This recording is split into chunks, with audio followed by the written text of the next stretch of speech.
Hello and welcome to Goose battle planning for the prom outfit that's going to look like I'm a Victorian.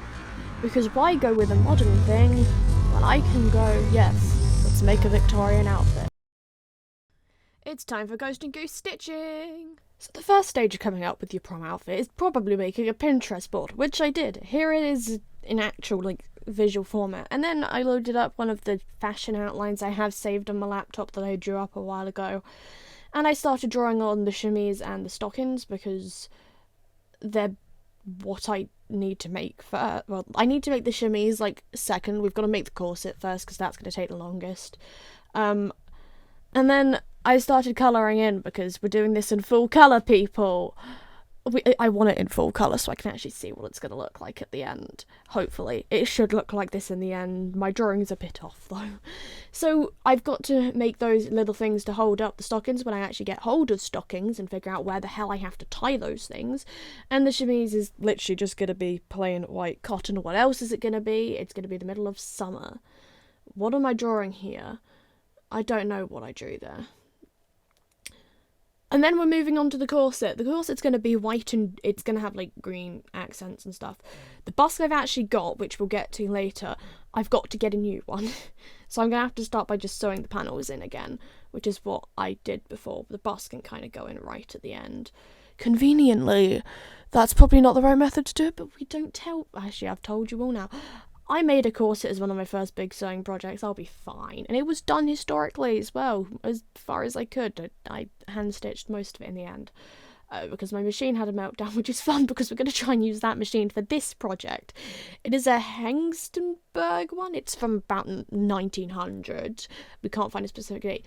Then I drew the petticoat. The petticoat's also going to be the same fabric as the chemise, which is good because that's a very light fabric. I do, however, have to find examples of corset covers and pattern my own corset cover because I can't find a pattern for it anywhere, and also I don't really want to have to buy another pattern because they cost a heck load of money to print.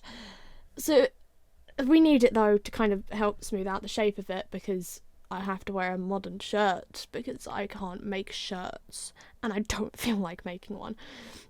What are we moving on to now? Hopefully the fun thing. Ah yes, and then I went and tracked down what the skirt looked like because I couldn't remember for the life of me what it looked like properly. So all of the patterns I'm going to be using are black snail patterns. If I remember to, I will probably link all of them in the description. The shirt I got was one that I think is from Tesco's about 2 years ago, but I really like it. We do have to figure out how to get the ruffly bit to stay down. I'm either going to tack it down or we're going to iron it and starch it. We might have to bleach the shirt a bit because it's a bit not super white. We want it super white. So I will probably show the shirt at some point in future once I start putting stuff on my mannequin just so I can kind of put all the layers together on display. Hopefully in a second we're going to move on to the skirt. Yes, we are now. So the skirt is conveniently going to sit high-waisted, it looks like. We can't hem it until I get the shoes I'm going to wear because the shoes might have a bit of a heel on and we kind of need to account for that. So the skirt's going to be black. It's going to be made out of cotton drill that I will show you later on in the video. And it's got pleats in, which is fun, and because it's cotton, it's going to be a nightmare to iron. And as my mum said, I don't iron, I press, which means me and my mum have got to work it out how to get me to iron it properly. It's also going to be very big, which means it can't go in my wardrobe.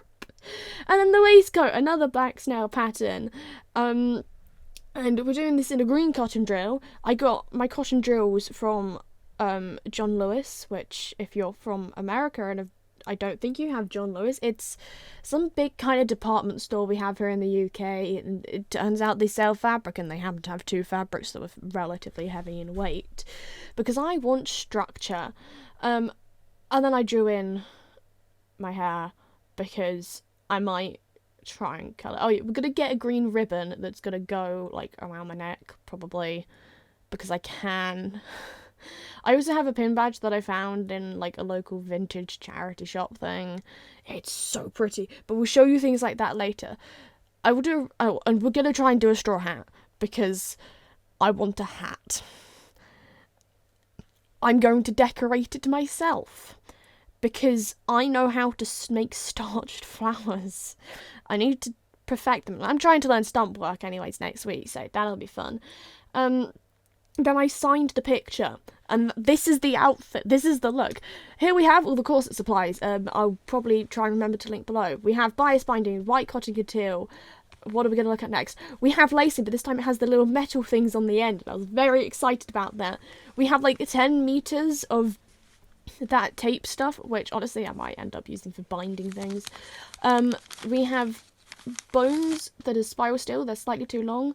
That's the basket's like too thin. Leftover bones from my other corset that I have to hand in for school. And we have like tape stuff that you put your bones in, and that's the waistcoat buckle. We got that separately. Then we have, what's this here? Oh, that's like my 7 meters of cotton sheeting. All of my threads, they're all Goose cotton. Those are the drills that I mentioned earlier, green and black. Black cotton for the back of the waistcoat and possibly the lining.